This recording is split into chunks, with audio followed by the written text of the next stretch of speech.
Hi guys! Welcome to my YouTube channel po. Pag-uusapan po natin ngayon ay ang budget po para sa social pension ng ating mga indigent senior citizens po. Ayan guys, so umabot po siya ng 49.8 billion pesos.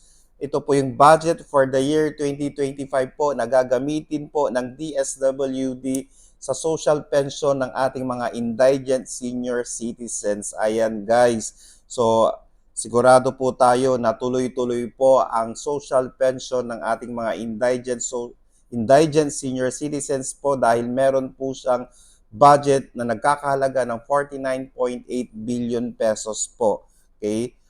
Sa ating mga senior citizens, wag po kayong mangamba dahil meron pong budget na nakalaan para sa ating social pension na para po sa inyo. Ayan guys. Dahil nga po binibigyang importansya ng ating gobyerno ang mga senior citizens, lalong-lalo na po yung mga indigent senior citizens po natin na para po pantulong po sa kanila sa pambili ng kanilang maintenance, sa kanilang mga basic needs, itong social pension na ito. Okay? Sana po nakatulong po ako. Please do not forget to subscribe, like, and share para po lagi po kayong updated sa ating mga videos. Maraming salamat po and stay safe. Bye-bye!